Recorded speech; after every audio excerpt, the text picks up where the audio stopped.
ይህን ቪዲዮ አይታችሁታል? እስኪ አንድ ጊዜ አዳምጣችሁ ተመለሱ። አንድ ዘማሪ እስከ 150 ሺህ ብር ድረስ አበል እየጠየቀ ነው። ጳጳሳት ታቦት ሊባርኩ ሲወጡ አበል ይጠይቃሉ። ለጳጳሱ መስጠት ብቻ ደግሞ አይደለም አበሉ።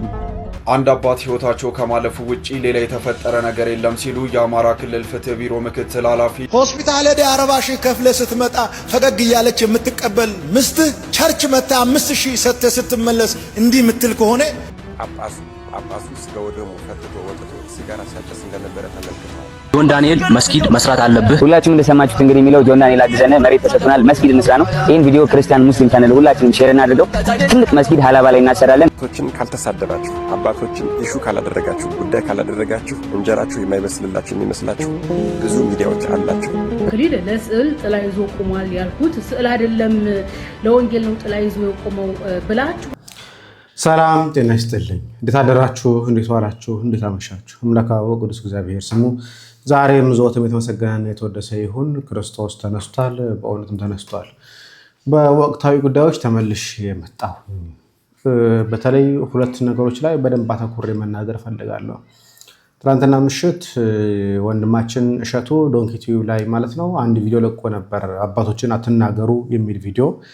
ታዲያ እሱን ሰምቼ ዝም ብዬ አልፌው ነበረ። ዛሬም አንድ ወንድማችን በተለይ ዝክረ ቅዱሳን የሚያቀርብ ወንድማችንም የመናገር ሞራል የላችሁም የሚል ነገር አንስተዋል። እስቲ ቪዲዮዎችን ለማየት እንሞክራለን። በጠቅላላ አድርገን ሀሳቦቹ ምንድናቸው የሚለውን ነገር ለማየት እንሞክራለን። ሁለተኛው ከፕሮቴስታንቶች ጋር በተገናኘ ነው። የመጥፋት እድላቸው እያዘመመ ያሉ አካላት አሉ፣ እነሱን እናያቸዋለን። እንደ ቦነስ የሚሆንን ደግሞ የምንጨምረው ነገር አለ። ከቦነሶቹ እንጀምር። መጀመሪያው እንግዲህ ዛሬም ስንዘግበው የነበረው ሀሳብ ነው። ለሁለት ደቂቃ ባትሞላ ነገር ብቻ እንመልከታት። የጣና ጉዳይ ማለት ነው። አንድ አባት ህይወታቸው ከማለፉ ውጪ ሌላ የተፈጠረ ነገር የለም ሲሉ የአማራ ክልል ፍትህ ቢሮ ምክትል ኃላፊ ዶክተር አያሉ አባተ ለቲክቫ ኢትዮጵያ ገልጸዋል። የቅድስት ክርስቶስ ሰምራን ዓመታዊ ክብረ በዓልን ለማክበር የሚጓዙ ተሳፋሪዎችን ጭና የነበረች አንዲት ጀልባ ጣና ሐይቅ ላይ በደረሰባት የመስጠም አደጋ ጀልባዋ እየሰጠመችው ቦታ ከሐይቁ ዳርቻ ነው። ያን ያህል ሰዎች የሚሞቱበት አይደለም፣ የሚዋኝበት ቢሰጥሙ እንኳን የሚወጡበት ነው ሲሉ የጣና ሐይቅ ጀልባ ባለ ንብረቶች ማህበር ገልጸዋል። ስለዚህ በውል ያልታወቁ የተባለው የሟቾች ቁጥርም ሐሰት ነውም ብለዋል። ይቺ ስትገለበጥ የምታሳየው ምስልም ኤአይ መሆኗም ታውቋል። እንግዲህ ቲክቫ በተለይ እየዘገባቸው ሁለት ሚዲያዎች ተከታታይ ዜናዎች ነበሩ። አንደኛው ዜና ይህ ሰው የገጠመበት ወይ ደግሞ የአሳ ጀልባ የሚባል ነው። ጀልባው ሰዎችን ለማጓጓዝ የሚጠቀሙበት ሳይሆን ለአሳ ማጓጓዣ የሚጠቀሙበት ነበር። በዛን ዕለት ብዙዎች ለንግስ ይጓዙ ስለነበረ ሁሉም እንግዲህ አሳ የሚያስጉዘውም ሰው የሚያስጉዘው ለቱሪዝም መስህብነት የሚጠቀሙበትም እንዳለ አጠቃላይ ወደ አገልግሎት አውለዋቸው የአሳ መርከብ ጀልባ ይባል የነበረውን እሱ እንደተጠቀሙ ነው። ታዲያ ከሟቾች አንደኛው የሆነው ግንባሩ መሰንጠቅ አደጋ ገጥሞት እንደነበረው ነው።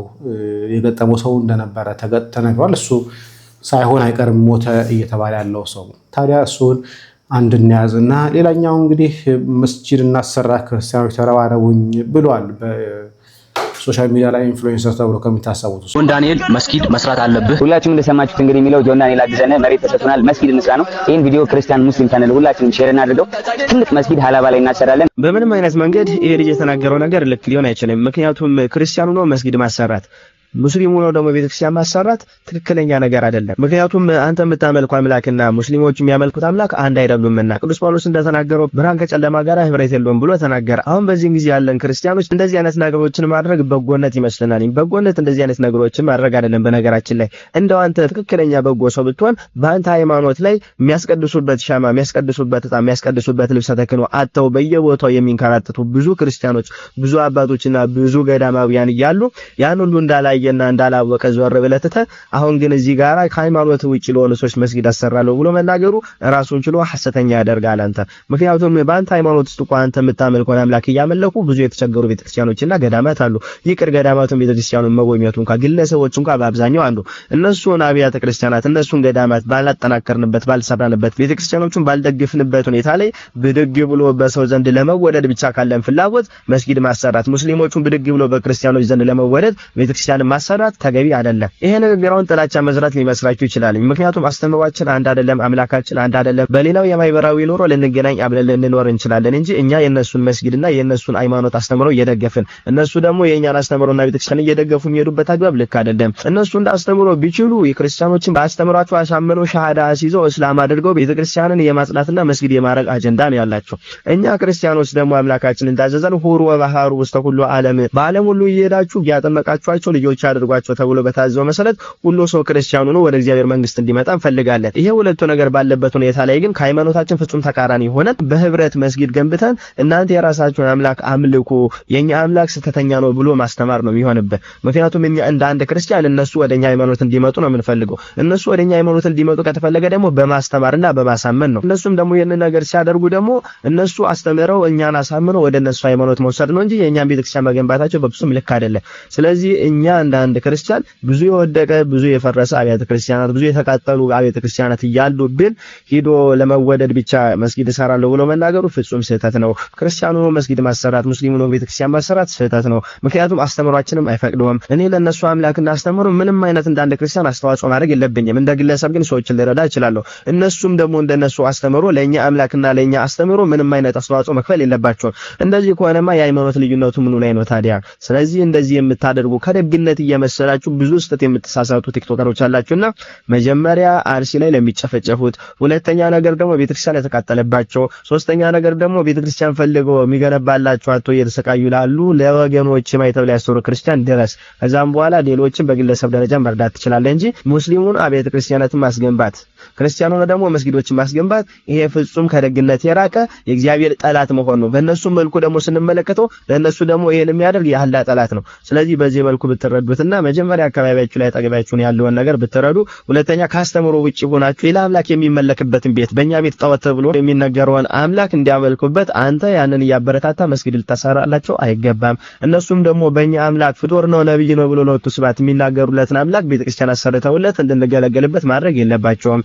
ይሄ ከእውነት የራቀ ፍጹም አስመሳይነትና ሐሰት ስለሆነ ከዚህ ስራችሁ ተቆጠቡ ለማለት ነው። ራሳችሁን እዩ፣ ወገናችሁን እርዱ። ከዛ ባሻገር ሌላው ቀስ እያለ ይደርሳልኝ። ኮፒ ሊንክ ሼር ሪፖስት እያደረጋችሁ አዳርሱት። ዲስ ሪአክቲቭንም ገብታችሁ ሰብስክራይብ አድርጉልኝ።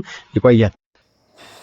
እናመሰግናለን ወንድማችን ዲያቆን ሲራክን፣ እግዚአብሔር ይስጥልን። ለቤተ ጣዖት አምልኮ ብር አሰባስቦ ብሎ እንደመጠየቅ ያለ ድፍረት የለም። በነገራችን ላይ ለቡድሂስቶች የነሱን መቅደስ እንደማላሰራው ሁሉ ለሙስሊሞችም መስጂድ አላሰራም። ምክንያቱም ሁለቱም የሚያመልኩት የራሳቸውን የፈጠራ አምላክ ስለሆነ እውነተኛውን ያህዌ ስሉስ ቅዱስ የሆነውን እግዚአብሔርን አያመልኩም። እነኚህ የማያመልኩበትን እንኩ ይህን ብርና ቤተ አምልኳቸውን ስሩ፣ ከእግዚአብሔር ራቁ ልልበት የምችልበት ምክንያትም የለኝም። እንደዚህ ነገሮች ላይ ጥንቃቄ ማድረግ የሚሻ ይመስለኛል። ወደ ወንድማችን ኢዮብ ልምጣ።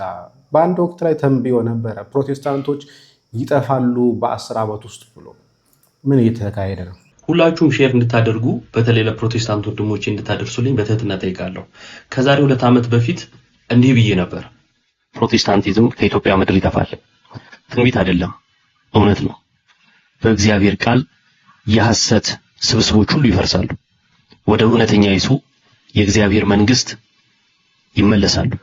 ፕሮቴስታንቲዝም ብዬ አስተሳሰብ እንጂ ሰዎችን አላልኩም ነበረ። በሰዓቱ ግን ሰዎቹን ያልኩ ለማስመሰል ሞክረዋል። እዛው ቪዲዮ መጨረሻ ላይ ወደ ጌታ ቤተክርስቲያን እንዲመጡ ብዬ ተናግሬያለሁ። ሰዎቹ ይመጣሉ እንጂ ይጠፋሉ አላልኩም። ትምህርቱ ግን ይጠፋል ብዬ ነበርና በሰዓቱ ተራጋሚነት፣ ተሳዳቢነት፣ ትዕቢት አለብህ፣ መጥፎ ሰውነ ያላሉኝ ነገር የለም። ብዙዎች አንዳንዱ እስካሁን ድረስ ጥልት አድርጎ ጥምድ አድርጎ ይዞኛል።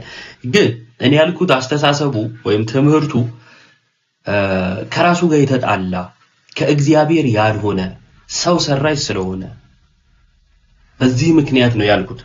እና ይሄንኑ ራሳቸው ማለት ጀመሩ ዘንድሮ ገና በሁለተኛው ዓመት። ኢትዮጵያ ውስጥ ፕሮቴስታንቲዝም በዚህ ላትጋሩኝ ትችላላችሁ፣ የኔ አቋም ነው። በጣም እየሞተ ያለበት ሰዓት ነው ያለው ብዬ ነው የማስበው።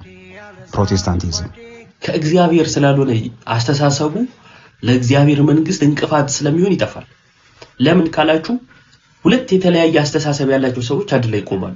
በእግዚአብሔር ቃል ላይ ሁለት የተለያየ አመለካከት ጫፍና ጫፍ ያላቸው በክርስቶስ ሞት ላይ ለዓለም አይ ለጥቂቶች የሚሉ ጥምቀት ለድነት ነው አይደለም ምሳሌ ብቻ የጌታ ስጋና ደም እውነተኛ አረ አይደለም ምሳሌ ብቻ የሚሉ ማለት ነው። በእነዚህ ጫፍና ጫፍ ያሉ ሰዎች እስከመቼ ይቆያሉ ከተባለ እስከመቼ አጭር ነው። በውጭው ዓለም እንደምታውቁት በጣም እየጠፋ ነው ይሄ አስተሳሰብ ማለት ነው። ከዚህ የተነሳ ይጠፋል አልኩ 10 ዓመት አልኩ አበዛውት መሰለኝ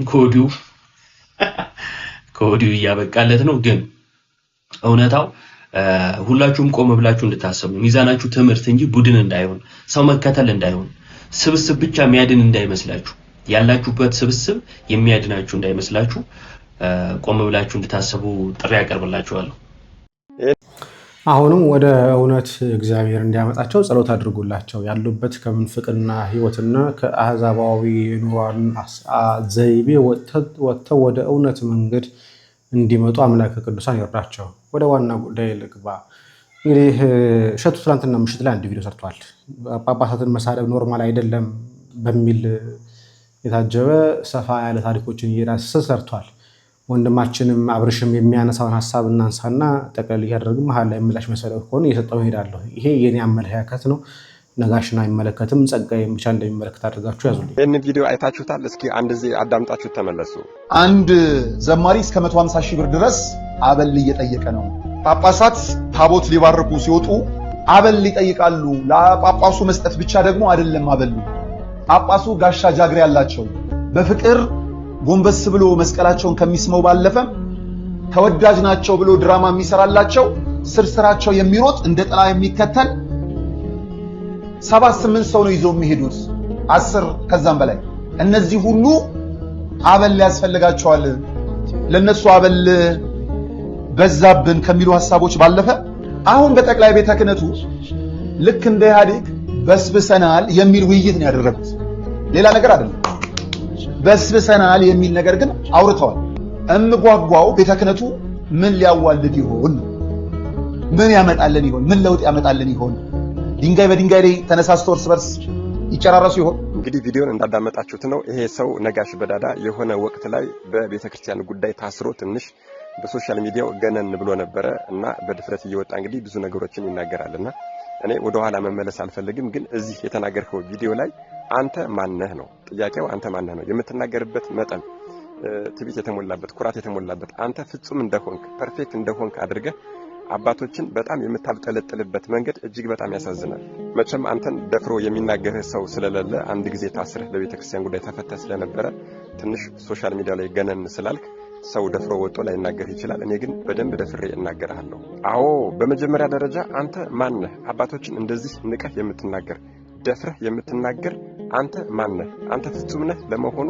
ይሄንን ለመናገር ንጽህናውና ሞራሉ ይኖርሃል? አለኝ ብለህ የምታስብ ከሆነ ከኔ ጋር ስለምንተዋወቅ ብዬ ነው። የማያውቁ ሰዎች ሊያደናንቁህና ሊያሞግሱህ ይችላሉ። እኔ ግን አንድ የሰራውን ነገር ላስታውስ። ለምሳሌ በባህር ዳር ከተማ ለደብረ መድኃኒት አየር ጤና መድኃኔዓለም ቤተክርስቲያን የፊኒሺንግ ስራ ገቢ ማሰባሰቢያ ፈልጌ ደውዬልህ ለነጋሽ ሚዲያ ብቻ ነጋሽ ሚዲያ ለሚለው ለሚዲያ ብቻ ለአንድ ቀን 50 ሺህ ለአንድ ቀን 50 ሺህ ለሁለት ቀን 100 ሺህ ብር አስከፍለኛል።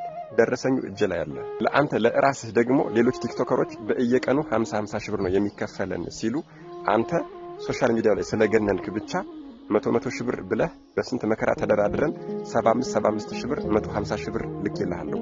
እርግጥ ነው ያኔ አጋጣሚ ሆኖ ላይቭ የሚካሄድበት ጊዜ ላይ ሰርግህ ስለነበረ አንተ ላይቭ ላይ መገኘት ስላልቻልክ ብሩን መልሰህልናል። 75 ሺህ የሁለት ቀን 150 ሺህ ብር መልሰህልናል። ነገር ግን ለነጋሽ ሚዲያ ግን 100 ሺህ ብር ተቀበለናል ለሁለት ቀን። አሁን አንተ ዘማሪዎች እንደዚህ ጳጳሳት እንደዚህ እያልክ የምትናገር የትኛው ንጽህና ይዘህ ነው ጥያቄው። እርግጥ ነው አንተ ብቻ አይደለህም። ሚዲያ የተባሉት በሙሉ እነ መንክር ሚዲያ እነ 21 ሚዲያ እነ ቋንቋይነሽ ሁሉም ሚዲያ የተባለ ቲክቶከር የተባለ በሙሉ እያንዳንዱ ቤተክርስቲያን ስራ ላይ የሚሰራው በሙሉ ሳይከፈለው የሚሰራ ማንም የለም። እኔ ግን ምንም አይነት ንጽህናው ባይኖረኝ ኃጢአተኛና ወራዳ ወጣት ብሆንም እንኳን የቤተክርስቲያንን ገንዘብ ግን 5 ሳንቲም የማልበላ ሰው ስለሆንኩኝ በራስህም ስም በሚዲያህም ስም ቤተክርስቲያንን በደንብ አድርገህ እየመዘበርክ በዚህኛው በኩል ደግሞ ምንም አይነት እንደማያውቅና እንደማይሰራ ንጹህ ሰው እንደሆንክ አድርገህ በመናገርህ ምክንያት ወጥቼ ልናገርህና ይህንን ቪዲዮ ልሰራ ተገድጃለሁ ማለት ነው። አሁን እዚህ ላይ የመጣሁት ስለኔ ላወራ ሳይሆን ነገር ግን አንተ በዚህ ደረጃ አባቶችን ንቀህ በዚህ ደረጃ እነሱን እየጎሸምክና እየሸመገልክ የምትናገረው ምን አይነት ሰብዕና ቢኖርህ ነው? እንኳን ንጹህ ሳትሆን ገንዘብ እየበላ የቤተክርስቲያንን ገንዘብ እየመዘበርክ ቀርቶ በኮሚሽን እየሰራ በቀን አበል እየተከፈለ እየሰራ 50 ሺህ ብር 100 ሺህ ብር 75 ሺህ ብር እየተከፈለ እየሰራ ቀርቶ ንጹህ ብትሆን እንኳን ራሱ አባቶችን ሊቃነ ጳጳሳትን መሳደብ በፍጹም አትችልም። እሺ እስካሁን ድረስ ያለው ነጋሽ ይመልስበት። ምክንያቱም ከዚህ በፊት እኔ እዚህ ሚዲያ ላይ በቤተ ክርስቲያን ስም ማስታወቂያ እንሰራለን እያሉ ሲበሉ የነበሩትን ሳጋልጥ ነበር። አንደኛው በነገራችን የስም ዝርዝር ውስጥ ያሉት እነ ነጋሽ ቋንቋዬ ሳይሆን ነጋሽ ሚዲያ፣ ቃለ ቀርን ሚዲያ እነዚህ የመሳሰሉ ሚዲያዎች ነበሩበት። 50 ሺህ 100 ሺህ ምናምን የሚቀባበሉ ሚዲያዎች አንደኞቹ ነበሩ በየእንትናቸው። ከዛ በኋላ ከተነጋገርን በኋላ ከዚህ በኋላ እኛ ማስታወቂያ እንሰራን ብለው ጨርሰናል። ስለዚህ ይሄን ከዛ በኋላ ከሆነ ጉዳዩ ይነጋገሩበት፣ ምላሻቸውን ይስጡ። እኔ እዛ አልገባም። አሁን የምንገባበት ቦታ ላይ ጳጳሳትን መናገር መሳደብ፣ እኔ አሁን መሳደብ የሚለው ነገር እንዴት እየተተረጎመ እንደሆነ አላውቅም። ጳጳሳት ለቤተ ክርስቲያን እየጠቀሙ አይደለም፣ ቤተክርስቲያን የምጠበቅባቸው የምትፈልግባቸውን ነገር እየተገበሩ አይደለም ብሎ ማለት እንደ መሳደብ እየተቆጠረ ከሆነ ግራ እየገባኝ ነው ያለው። እውነት ለመናገር መሳደብ ምንድን ነው? እንዴት ነው እየተተረጎመ ያለው መሳደብ? ለማንኛውም የሚለውን ነገር እያየን መሀል ላይ እያቆመ ይህን ሀሳብ ልስጣቸው።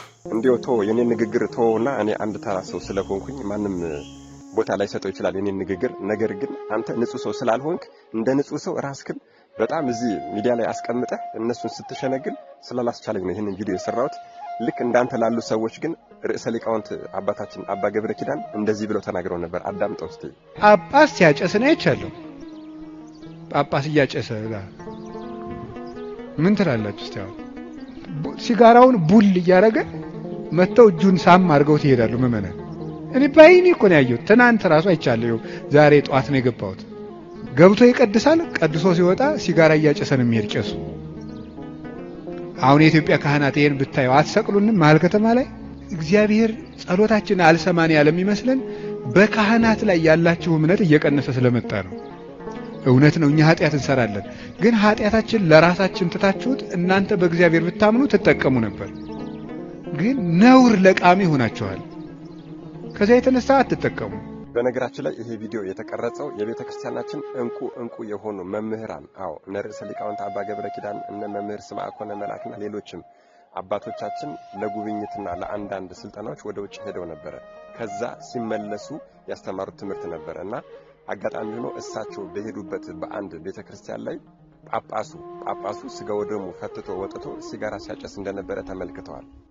እና ያንን የተመለከቱትን ነገር ለህዝቡ እያስተማሩ ነው። ይሄ ጳጳስ ቤተክርስቲያን ቅዳሴ ቀድሶ ወጥቶ ሲጋራ ሲያጨስ እንደነበረና ሲጋራ እያጨሰ እያለም ደግሞ ህዝቡ ምዕመኑም እየመጣ እሱን ዝቅ እያሉ ሲሳለሙት እንደነበረ እያስተማሩ ነበር። ታዲያ እኛ ኢትዮጵያውያን ካህናት ይህንን ብናደርግ በአደባባይ ነው የምትሰቅሉን ብለው አነጻጽረው የሰበኩት ትምህርት ነው ለኛ እንዲገባን ማለት ነው። ነገሩን ጉዳዩን ደግፈውት አይደለም። ነገር ግን አባቶቻችን ላይ ትምህርታቸውና ክህነታቸው ላይ ብቻ ብናተኩር ጥሩ ይሆናል። አባቶችን ስለምንሳደብ ነው በዚህ ዘመን። እሺ አባቶችን ትምህርታቸውና የሚለው ላይ ሁለት ነገሮችን በደንብ እናንሳ። አሁን ትምህርታቸው ሲጀምር ጳጳሳት የማስተማር ዕድላቸው በጣም አነስተኛ ነው። ትምህርታቸውን እያገኘ አይደለም አንደኛ ነገር። ሁለተኛ ነገር ደግሞ በትምህርታቸው ሕጸጽ ያለባቸው ሕጸጽ ያገኘባቸው በቅዱስ ሲኖዶስ ደረጃ እንዲያርሙ የተነገራቸው ጳጳሳት እንኳን ትምህርት ለማረም ዝግጁ አይደሉም። ስለዚህ ስለ ትምህርታቸውም ጥያቄ ምልክት ነው መግባት ያለበት። የስነ ምግባር ጉዳይ ደግሞ እንምጣ። ስነ ምግባር በእርግጥ ክህነት በስነ ምግባር የሚለካ አይደለም። ወይ ደግሞ የሆነ ምግባር ሲወድቅ ብናየው ክህነትን የምናንቋሽ አይደለም። ግለሰቡን ልናንቋሸው ክህነቱን የያዘው ግለሰብ ልንናገረው እንችላለን እንጂ ክህነትን አይደለም የምንቀው። ወይ ደግሞ ከዚህ በኋላ ጵጵስና የለም ወይ ደግሞ ከዚህ በኋላ ቄስ የሚባል የለም ወደሚለው አንሸጋገርም። ክብረ ክህነትን ልናከብር፣ ክብረ ክህነትን ልንጠነቀቅ የሚገባ ነገር ነው። ክህነት ከሌለ ስጋ አምላክ የለም፣ ስጋ አምላክ ከሌለ ድህነት የለም ለኦርቶዶክሳዊ መሰረታዊ ነገር ስለሆነ። ነገር ግን እነኚህ ካህናት ለቤተ ክርስቲያን እንደ እረኝነታቸው የእረኝነታቸውን ስራ ካልሰሩስ ጥያቄው አሁን እሱ አንድ ካህን የሚገባውን እንደ እረኛ መሆን ካልቻለስ፣ አንድ ካህን በጎቹን እያስብላ ከሆነስ፣ አንድ ካህን ያልሆነ ተግባር በበጎቹ ላይ እያደረገ ቢሆንስ? ስለዚህ ምንድነው ማድረግ የምንችለው? አሁን ጥያቄው እሱ ምንድነው ማድረግ የምንችለው? ካህን ኑፋቄ ቢገኝበት ምንድነው ማድረግ የምንችለው? አሁን ኑፋቄ ያለባቸው ጳጳሳት አሉ። በቁጥር ጠቅሰን በቪዲዮ አያይዘን በድምፅ አያይዘን መናገር የምንቻቸው አቋት አሉ። ኑፋቅ ያለባቸው እንዴት ማድረግ የምንችለው እነሱን መናገር ክህነትን ማቃለል ነው። እነሱን መናገር አቋትን ማቃለል ነው ወይ ጵጵስና ክህነት የጵጵስና ማዕረግን ማቃለል ነው? እንዴት ነው የሚሆነው? ታቦት ሰረቀ፣ የወርቅ ታቦት ሰረቀ። ኦኬ፣ ስለዚህ የወርቅ ታቦት እገሌ ሰርቋል ብሎ መናገር እገሌን ማቃለል ነው የሚሆነው? ወይ ደግሞ ክህነትን ማቃለል ነው የሚሆነው? ወይ ከዚህ በኋላ ጳጳስ የለም በቃ ወደሚል ነው ያደረሰን? ለምን እንደዛ ይሆናል? ክህነቱን የያዘውን አካል እንደ ክህነቱ እንደሚገባው መያዝ ካልቻለ ምንድነው ማድረግ የምንችለው? ለምሳሌ አርሲ ላይ ያለው ሊቀ ጳጳስ የአርሲ አስተዳደሮችን የሚገሉትን የአርሲ አስተዳደሮችን መሸለም ሲጀምር ስናይ ምንድነው ማድረግ የምንችለው? የጅጅጋ ሀገረ ስብከቱ አርሲ በተቀየረ ሰዓት ላይ አርሲ ሁሉ ኦርቶዶክሳውያን ስላለቁ ነበር አርሲ የተቀየረው። እንደገባ በሁለተኛ ቀን ያደረገው ለአስተዳደር አካላት ሽልማት የሰጣቸው ምን ሊያደርግልን? እነዛ ሁሉ ኦርቶዶክሳውያን አልቀው ካሳ ሲገባቸው ካሳ መጠየቅ ሲገባ ካባ የሚያለብስበት ምክንያት ምንድን ነው? ስለዚህ እኚህን አካል መናገር ጵጵስናን ማቃለል ነው። ምንድን ነው የሚተረጎመው? አሁን ስድብ ተብሎ እየተረጎመ ያለው ነገር ምንድን ነው? ለምሳሌ የአንድ ጳጳስ አንዱ ተግባሩ የክህነት አጠቃላይ የክህነት አንዱ ተግባር ማስተማር የሚል ነው። አንድ ቦታ ለማስተማር ሲሄዱ 200 ሺህ ብር ከጠየቁ ይሄ ነገር የማስተማር ግብራቸው ይሄ ነገር ጸጋ መንፈስ ቅዱስን መሻር አይደለም የሚሆነው? እረኛ በጎቹን ለመጠበቅ ክፍያ የሚጠይቅ ከሆነ ምንድነው ማድረግ የምንችለው? ምንስ ነው ሊባል የሚችለው? እሱ ብቻ አይደለም። በራሱ ነጋሽ ሲናገረው የነበረ ነገር አለ። ለሾፌሩ ይከፈለዋል፣ በትረ ሙሴ ለሚይዘው ይከፈለዋል እና እኛ ሊቀ ጳጳስ የጠራው ደላላው ይከፈለዋል። ስለዚህ ይሄ ነገር አግባብ ነው ልንል ነው? አንድ ካህን መጥቶ ጳጳስ ማለት ነው መጥቶ ቅዳሴ ሊቀድስ ቢል በአንድ ደብር ላይ ክፍያ ይጠይቃል። ይሄ ነገር አግባብ ነው ልንለው? የአንድ ጳጳስ ግብሩ ይሄ ነው? የጳጳስ ግብራቸው አንዱ ስራቸው ማስተማር መጠበቅ አልነበረ? እረኛው በማንም ሲበላ በየዕለቱ ሲታረድ ሲቃጠል ሲገደል ተዘግዝቆ ሲሰቀል የመጠበቅ የማን ድርሻ ነበር? የእረኛው ነበር። እረኛው ይሄንን ካልጠበቀ ድርሻችሁን እየተወጣችሁ አይደለም ብሎ መናገር እንደ ስድብ ሊቆጠር ነው? እንደዛ ነው የምናየው። ቅዱስ አትናቴዎስ በነበረበት ወቅት ሁለተኛ ስደቱ ላይ ይመስለኛል። ሁለተኛ ስደት በተሰደደ ሰዓት ላይ በአትናቴዎስ ቦታ የተሾመው ጳጳስ አርዮሳዊ ጳጳስ ነው። የእስክንድሪያ ሰዎች ያን አርዮሳዊ ጳጳስ አውርደው ደብድበው ገለውት ነው አትናቴዎስ የተመለሰው ወደ ቦታው። አትናቴዎስ ይህን ነገር አላወገዙም። ለምን ሲባል መንበረ ማርቆስን በአርዮሳዊ መናፍቅ ጳጳስ አድርገው ስለሾሙ ምእመኑ ደግሞ ካልተመለሰልን ብሎ ጠየቁ። ዲማንድ አድርገው እምቢ ሲሏቸው ጳጳሱን ገደሉት። እንዴት ነው የምታዩት ይህን ነገር? ይሄ መምህራችን ዲያቆን ያረጋል አበጋዝ አትናቴዎስና የአትናቴዎስ ሕይወትና ትምህርቱ የሚለው መጽሐፍ ላይ አስፍረውታል። እንደገደሉት ሊቀ ጳጳሱ የተወገዘውን አርዮሳዊ ጳጳስ። ስለዚህ እስከምን ድረስ ነው መጠበቅ የሚካሄደው? አንዱ ጳጳስ መንጋውን እስከ ድረስ ነው የሚጠብቀው? እስከ ሞት ነው ወይስ በእነሱ ሕይወት ላይ ቁማር እስከሚቆምር ድረስ ለገዳዮቻችን ካባ እስከሚያለብስ ድረስ? እንዴት ነው የምንመዝነው? እሱ እንዴት ነው መመዘኛችን? እስቲ እንቀጥል። መከራው ሁሉ የበዛብን ቀንበሩ ሸክሙ የከበደን አባቶችን ስለምንንቅ አባቶችን ስለምንጎነትል ስለምንሳደብ ነው ብለው ያስተማሩት ትምህርት ነው የነበረ። ይሄ ደግሞ ለአንተ በጣም ተገቢ ቪዲዮ ነው ብዬ አስባለሁ። እንግዲህ የምትደግፉት ሰዎች ይሄ ቪዲዮ ሲደርሳችሁ እንደምትከፉ ምንም ጥርጥር የለውም። እሱን የመሰላችሁና የእሱ ጀሌዎች ሌሎች ሚዲያዎችን እንደሚከፋችሁ አውቃለሁ። ነገር ግን አባቶችን ካልተሳደባችሁ፣ አባቶችን ኢሹ ካላደረጋችሁ፣ ጉዳይ ካላደረጋችሁ እንጀራችሁ የማይበስልላችሁ የሚመስላችሁ ብዙ ሚዲያዎች አላችሁ። ከአባቶች ራስ ትወርዱ እጅግ በጣም ጥሩ ነው ብዬ አስባለሁ። ኦኬ፣ ስለ እኔ ነገር እርግጠኛ አይደለሁም። ስለዚህ ስለ እኔ ነው ብዬ እንትን አላደረገውም። ግን ልናገር አሁንም ቢሆን ለምንድን ነው የሚናገሯቸው? ጥያቄ ወይ የሚወርብኝ እሱ ነው። አንድ ጳጳስ ለምንድን ነው የምትናገሩት? ለምሳሌ አቡነ ናትናኤል ለምንድን ነው ሰው ማይናገራቸው? ለምንድን ነው ተነስቶ አቡነ ናትናኤል ሰው ሲዘልፋቸው ማናቸው? ለምንድን ነው? ምክንያቱም የአባትነት ስራ እየሰሩ ነው፣ እያስተማሩ ነው፣ እያገለገሉ ነው፣ እየዘመሩ ነው፣ እየቀደሱ ነው፣ እያቆረቡ ነው። ለምንድን ነው ሰው ማይናገራቸው? ኦኬ ስፔሲፊካሊ እንደሚያ የሚናገሯቸው አካላት እነማን ናቸው? ለምሳሌ አቡነ ሩፋኤል የጋምቤላ ካላቸው ህይወት አንፃር ከተሾሙበት ክህነት አንፃር ወይ ደግሞ ሰንሰለት የተሾሙበት ምክንያት አንፃር ከሚያደርጉት ተግባር አንፃር ከሚነግዱት ንግድ አንፃር ታቦት ከመስረቃቸው አንፃር ሰው ይናገራቸዋል። ስለዚህ ታቦቱም እየሰረቁም ቢሆን ችግር የለውም ነው የምንለው። እንቶ ጳጳሳትን ማንም ሰው አይናገራቸው። አቡነ ሳዊሮስ የተወገዙ ሰው ናቸው። በቤተክርስቲያናችን ከተወገዘ በኋላ አንድ ሰው ተመልሶ ወደ ስልጣን አይመለስም። የምናውቀው ነገር ነው። ክህነቱ ይወርዳል፣ ይቀንሳል። ስለዚህ እንዴት ነው የምታደርጓቸው? በአቡነ ሳዊሮስ ምክንያት ሻሸመኔ ላይ ያ ሁሉ ኦርቶዶክሳዊ አልቋል። ኦኬ ማን ነው የምንጠይቀው? ማን ነው የምናናገር? ስለዚህ ችግር የለውም ጳጳስ ስለሆነ በጳጳሳት ምክንያት ያ ሁሉ ምእመን ስለሞተ ችግር የለውም እንበለው እንተው። አቡነ ኤዎስጣቴዎስ ከአሜሪካ የተባረሩት ባስገድዶ መድፈር ነው። ደብዳቤው ጭምር ጄል አለ። ስለዚህ ለክህነት አይበቁም። እኚህ ሰው ከዩኒቨርሲቲ የተባረሩት ባስገድዶ መድፈር ነው። ደብዳቤ ዩኒቨርሲቲ የጻፉባቸው ኢትዮጵያ ውስጥ ጳጳስ ናቸው። ድንግልና ከሌለ ክህነት እንደሌለ እናውቃለን። ስለዚህ እንዴት ነው የምናደርገው?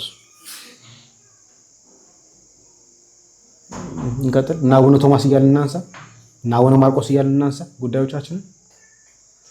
ስለዚህ ምንድነው መለኪያ? ምንድነው አንድን አካል ተናገሩ አንድን አካል አትናገሩ የሚባልበት ምክንያት ምንድነው? አቡነ ኤልሳ አርሲ ገብተዋል። አርሲ ከገቡ በኋላ ከ30 ምናምን በላይ ኦርቶዶክሳውያን ተገድለዋል። ከዛ በኋላ ራሱ ከተቀየሩ በኋላ ምንድነው ያደረጉት? መግለጫ እንኳን አውጥተዋል ለሚገደሉ ኦርቶዶክሳውያን ነው አላወጡ።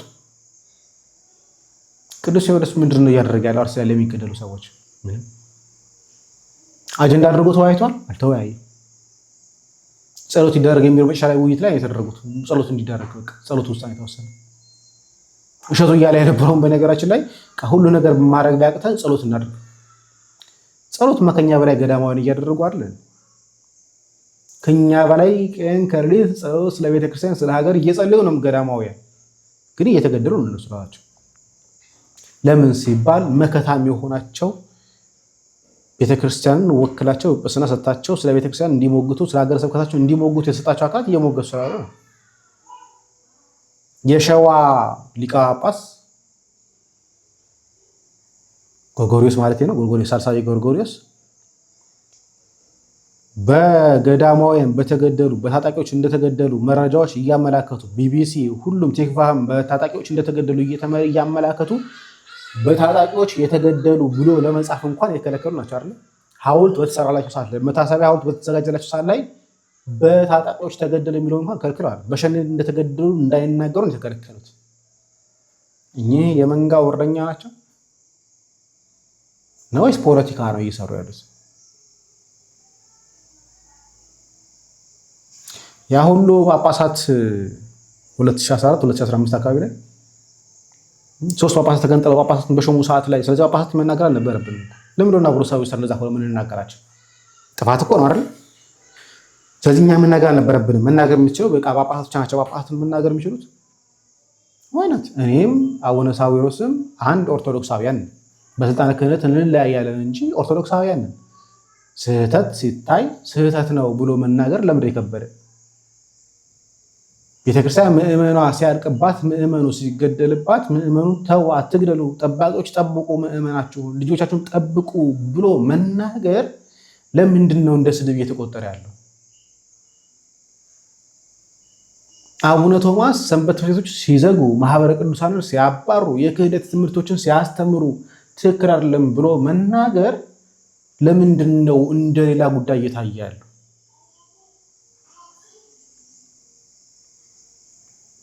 የምንፍቅና ትምህርቶች አሉ ተብሎ ተነግሮ የሊቃውንት ጉባኤ እንዲያያቸው የተሰጣቸው መጽሐፎች ስንት ናቸው? ምን ያህሉ ነው ፋይናል ላይ ደረሰው? ምን ያህሉ ነው ምእመኑ ያን መጽሐፍ እንዳያነብ እየተደረገ ያለው? በዚህ ዓመት 2 መጽሐፍ ተወግዟል። ግን ስንት ምንፍቅና ያለው መጽሐፍ አለ? 1991 የተሰጠ መጽሐፍ እኮ አለ እንዲገመገም በደብዳቤ ጭምር ከገዳማት የመጣ መጽሐፍ አለ። እኔ ደረሰኝ ደብዳቤው አለኝ የፊት ገጹ ምን ተደረገ? ከምን ደረሰ? መንፍቅና ሲመጣ መንፍቅና ማስወጣት የማይችል ከሆነ መንፍቅና ተብሎ መጽሐፉ እንዲወገዝ ካልተደረገ ምንድነው ስራቸው ብለን እንድናያቸው? ኦርቶዶክሳውያን ሲገደዱ ኦርቶዶክሳዊም ላይሆኑ ይችላሉ እንዳሉት እንደ አቡነ ያሬድ ነው መሆን ያለበት። አርሲ ላይ ኦርቶዶክሳውያን ተገደሉ ተብሎ ሲነገሩ ኦርቶዶክሳዊ ላይሆኑም ይችላሉ ብሎ ያለው ሰው ነው የምታስበው። ስለዚህ ምንድነው መስፈርት እያደረግን ያለነው? ኦርቶዶክሳውያን በመገደላቸው በመጨፍጨፋቸው የሚመለከተው አካል ካልተናገረ እኛ ማንን እንድንናገር ነው? መንግስትን? ማለት ጠባቂዎቹስ? እረኞቹስ? በክርስቶስ ዘንድ እረኝነት የተሾሙትስ? ጠብቁ መንጋውን ተብለው የተሾሙትስ? መታለን ይመስለኛል ለመናገር። ምክንያቱም በራሳችሁም በልጆቻችሁም በቤተሰቦቻችሁም በትውልዳችሁ ላይ መርገምን እየሰበሰባችሁ ስለሆነ ነው። በመጨረሻም ትልቁ መልእክቴ ምንድነው? እኔ አባቶችን ደግፌ ገንዘብ ተሰጣቸው አልተሰጣቸው እሱን አይደለም፣ በወሬና ባሉባልታ ተነስተን አባቶችን ሀምተን ለሐሜተኛ መስጠት ተገቢ ነው ብዬ አላስብም። ምክንያቱም ቅድስት ቤተክርስቲያናችንን ካህናቶች ሐሜት የሚባለው መቼ ነው? በሌለ ነገር ላይ ባልሆነ ነገር ላይ ባልተባለ ነገር ላይ ወሬን መዝራት ሐሜት ነው። ግን እኮ አርሲ ላይ ኦርቶዶክሳውያን እየተጨፈጨፉ ነው። ስለዚህ አርሲ ሊቀ ጳጳስ የሚገባውን ነገር አላደረገም ብሎ ማለት ሐሜት ሊሆን አይችልም። የአርሲ ሊቀ ጳጳስ በቪዲዮ በፎቶ የተደገፈ ማስረጃ አለ። ለአስተዳደር አካላት፣ ለጨፍጫፊዎቹ፣ ለገዳዮቹ፣ ለነከድር ካባ ሲያደርስ ማስረጃ አለ። ለምንድን ነው ወሬ የሚሆነው? አቡነ ሄኖክ 200 ሺህ ብር እንደሚቀበሉ ማስረጃ ወቶ ጭምር ነው ሚዲያ ላይ ሲሰራጭ የነበረው። ለአንድ ጉባኤ 200 ሺህ ብር ይቀበላሉ ተብሎ አሁን ላይ 150 ሺህ ብር አንዳንዱ 100 ሺህ ብር ይጠይቃል ለአንድ ጉባኤ ሄዶ ለመገኘት ወይ ደግሞ ቅዳሴ ሄዶ ለመገኘት። ከዛ ያለው ሾፌሩም 20 ሺህ ብር ለበትረ ሙሴ ለሚይዘው 10 ሺህ ብር ይሰጠዋል እንደየድርሻው እንደየውላቸው። አንድ ቤተክርስቲያን ጳጳስ መጥቶ ቀደሰ ሲባል ብር አለ። እኔ ማቆም ጭምር ብር አለ። የኛ ሀገረ ስብከት ሊቀ ጳጳስ አሁን ያለበት ኡጋንዳ ነው። አቡነ ማናቸው ማቴዎስ የዛ ሀገር ሊቀ ጳጳስ ናቸው። ሀገረ ስብከታቸው ለመምጣት ብር ይፈልጋሉ፣ አበል ይፈልጋሉ። ሀገረ ስብከታቸው ለመምጣት ድሬዳዋ በነበርኩ ሰዓት ላይ አቡነ ዳንኤል ድሬዳዋ ለመምጣት ብር ይፈልጋሉ። በነበርኩ ሰዓት ላይ አሁን አርፈዋል፣ ነፍሳቸው ይማር በረከታቸው ይደረግ። ብር ይቀበላሉ ሀገረ ስብከታቸው ለመምጣት በራሳቸው መቀመጫ ለመቀመጥ መንበራቸው ላይ ለመገኘት ብር ይፈልጋሉ። እናንኚህን ነው እንዳንናገር የምትፈልጉት? እኔ ስለነጋሽ ያጋባኝም በነገራችን ላይ ራሱ ይናገር ከፈለገ ጉዳይ አይደለም። ግን አባቶችን አትናገሩ የሚባለው ግን መጀመሪያ እንደ አባት መሆን ይጠበቅባቸዋል ባይነኝ ነኝ። አባቶቻችንን ማሰደብ ስለሆነ ማለት ነው። ተገቢ የሆነው መንገድ ይሄ ነው ብዬ በፍጹም አላስብም። እውነት ጥፋት አጥፍተውም ከሆነ ደግሞ መጠየቅ ባለበት መንገድ ስርዓተ ቤተክርስቲያን አለ፣ በዛ መንገድ እንጠይቃለን እንጂ ወጠን ሚዲያ ላይ ለማንም አባቶቻችንን ልናሰድብ አይገባም የሚል ፍጹም የሆነ ጠንካራ አቋም ያለኝ ሰው ነኝ። ስለዚህ የትኛው ስርዓተ ቤተክርስቲያን ለማን ሪፖርት የምናደርገው ለሲኖዶስ ነው ወይስ የጸጋዬ ሄጄ እንዳናገራቸው ነው? ውይ ነው አንድ ግለሰብን ዝም ብለው እንደማያናገሩ እናውቃለን። ስላደረጉት ጥፋት መናገር እፈልጋለሁ ብዬ ሄጄ እንዳናገራቸው ነው? አቡነ ገሌ እንዲህና እንዲህ አድርገዋል፣ ስለዚህ በዚህ ጉዳይ ላይ ልናወራ እንፈልጋለሁ፣ ኢንተርቪው ላደርጉት እፈልጋለሁ ልላቸው ነው ወይስ አቡነ ገሌ እንዲህ ስላደረገ ብዬ ቅዱስ ሲኖዶስ ላይ ሪፖርት ላስገባ ዳቤ ልጽፍ ነው እንደ ጸጋዬ? አንዳንዴ የማይመስል ነገር ባትነግሩን ጥሩ ነው። ቪዲዮ የደረሳችሁና የኔን ሀሳብ የምትደግፉ በሙሉ በደንብ አድርጋችሁ ኮፒ ሊንክ በማድረግ ለሁሉም ሰው እንዲዳረስ አድርጉት። ለቤቱ አዲስ ሆናችሁ ፎሎ ማድረግ እንዳይረሳ። መድኃኔዓለም ኢየሱስ ክርስቶስ አስተዋይ ልቦናና ሰሚ ጆሮ ይስጠን። አሜን። ሀሳቡን ደግፋለሁ። የምደግፈው ሀሳብ ስለሚሆን የመጀመሪያዎቹ ክፍል ላይ በቤተክርስቲያን ብር ሲሉ የነበሩ ሰዎች ሞራል የላቸውም የተናገራቸው ነገር እውነት ነው።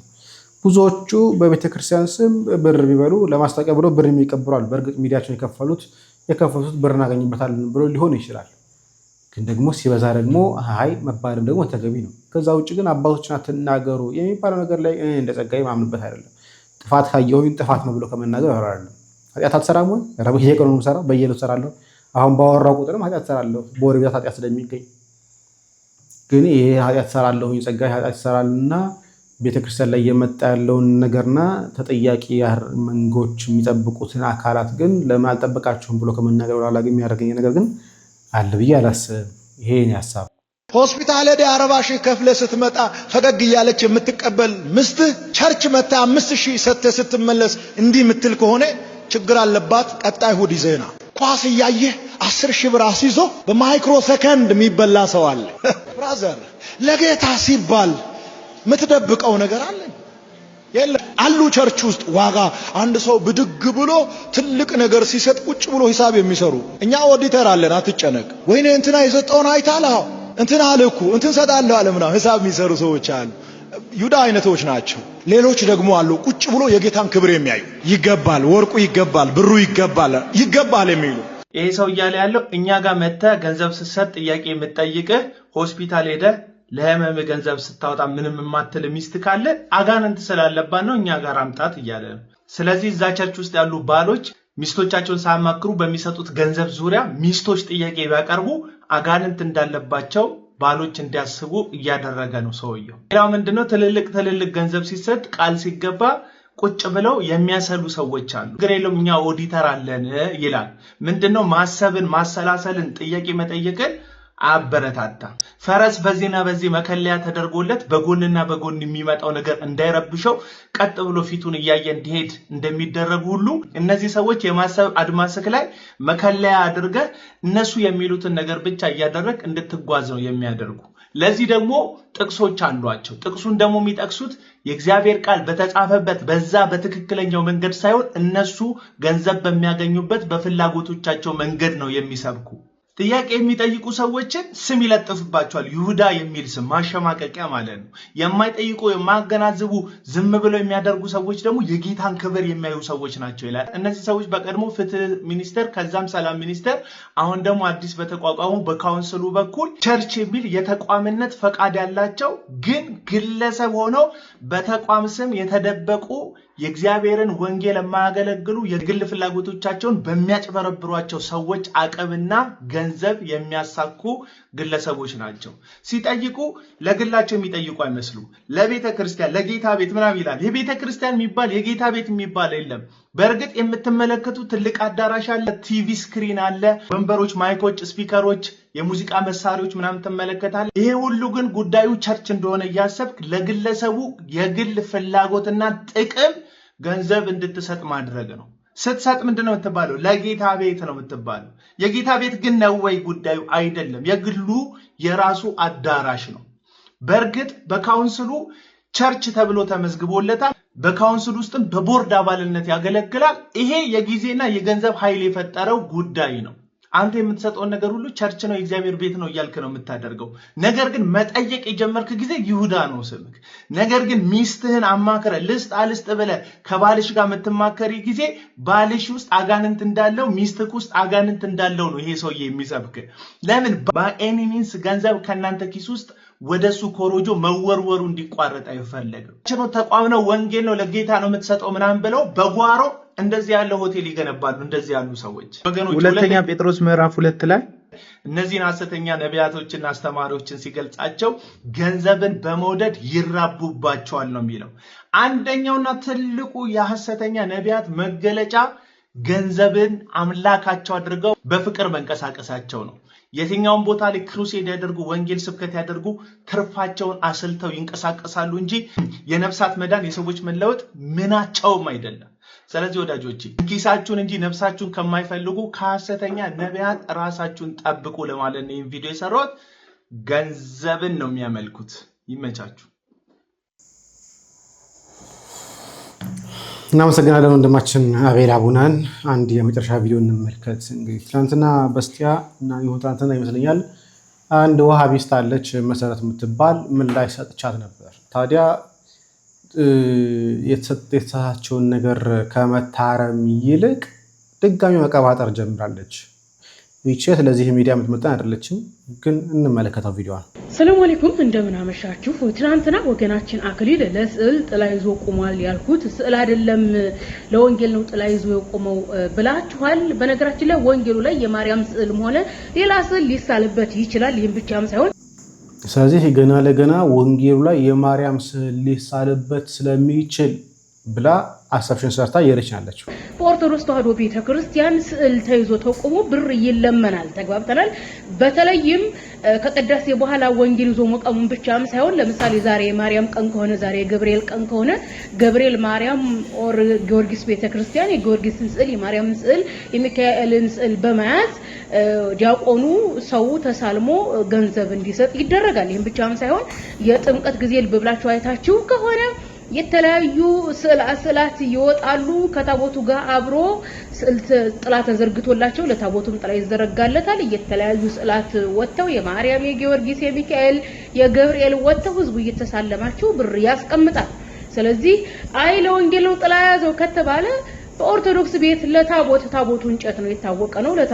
ስለዚህ ለወንጌል ነው ጥላ ያዘው። ስለዚህ እኔ ተሳስቻለሁኝ እኔ ማርያም ስዕል መስሎ ነበር ባለማረመር ለማሳባ ታቦት ላይ ያዛል። አራት ወንጌል ተነጥለው ነው አሁን እንግዲህ አክሊል ጥላ ዘረጋ የተባለው ለወንጌል ነው የተባለው። ወንጌሉ ወረቀት ላይ ነው የተጻፈው። ስለዚህ ለወረቀት ነው ጥላ የተያዘው። ስለዚህ በዚህ ቻና ሀገር ቁርአን ወረቀት ላይ ስለሆነ ቁርአን ቢቀደድ ቁርአን ቢቃጠል ችግር የለውም ብላ እንደምታስብ እንቷል። ቁርአን ሲቀደድባቸው ምን ያህል ሰማይ ዝቅ ምድር ከፍ ለማድረግ እንደሚጥሩ ምናቀው ነገር ነው። ታዲያ እንደዛ ከሆነ ወረቀት ነው እኮ እሱ ምን ችግር አለው ቢቀደድ ምን ችግር አለው እሱ ሽንት ቤት ቢጣል ብትባል ግን ልታብድ ትችላለች። ግን ወረቀት ነው አትልም። የዛን ጊዜ የአላህ ቃል ነው የምትል።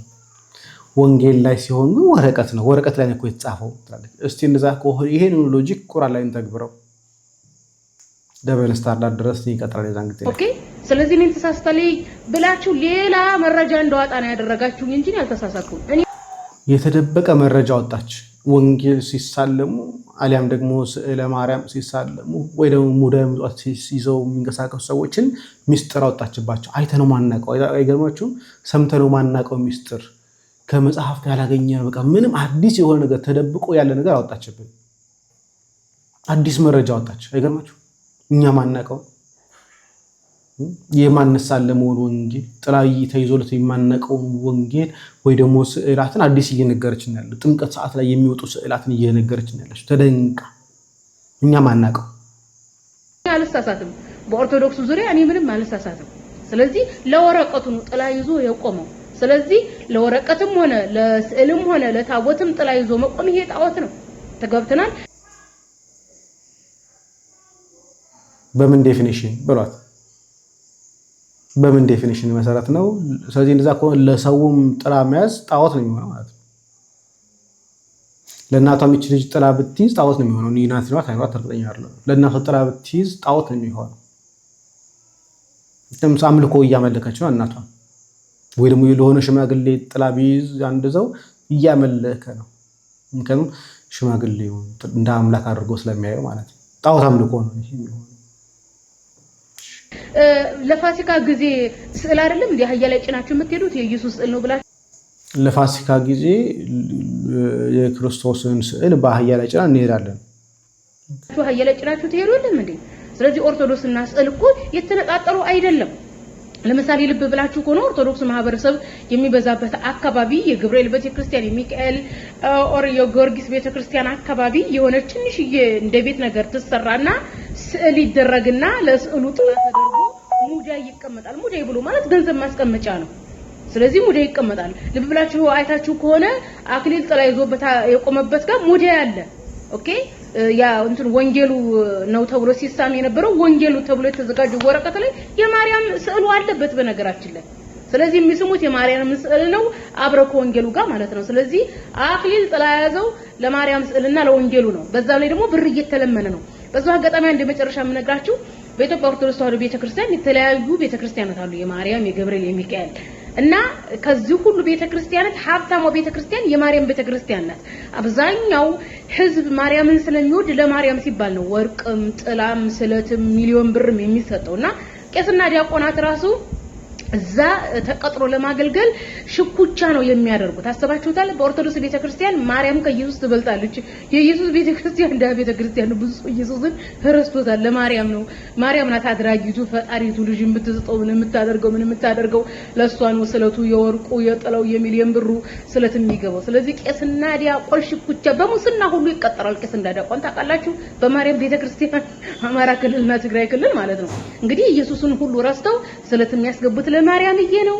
ሚሊዮን ብር የሚሰጡት ለማርያምዬ ነው። ቄስና መነኩሴ በቦክስ የሚጋጠመው ማርያም ቤተክርስቲያን ለመቀጠር ነው። ስለዚህ ምክንያቱም የማርያም ስዕል ተይዞ ይለመናል። ጥላት ተዘርግቶ ተዘቅዝቆ ሲለመን አላያችሁም? ሙዳይ ተብሎ የማርያም ቤተክርስቲያን የማርያም ስዕል ተደርጎ ጥላት ተደርጎላት ሲለመን አላያችሁም? ስለዚህ እኔ አልተሳሳትኩም።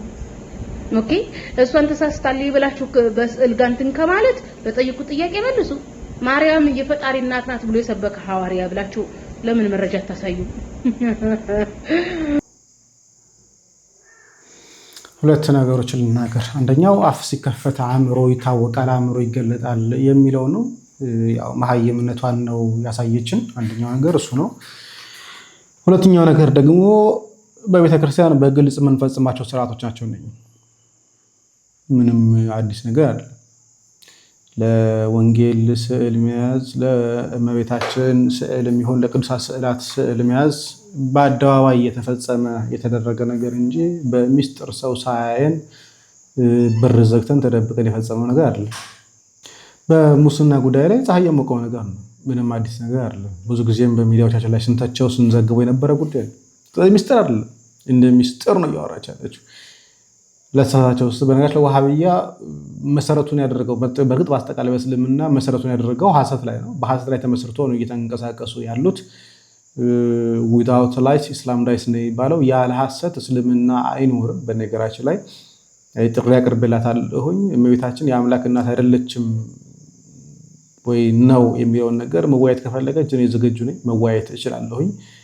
በኮሆስት መነጋገር እንችላለን። ዝግጁ ከሆነች ችግር የለብኝም። የአምላክ እናትን ለማሳየት 5 ደቂቃ በጣም በቂ ነው ለኔ ማለት። ስለዚህ የምትቀበል ከሆነ እሳየው፣ ዝግጁ ነኝ። ምንም ደቂቃ የሚፈጅብኝ ነገር አይደለም የአምላክ እናትን ለማሳየቱ። ስለዚህ እኔ እዚህ ላይ ላብቃ።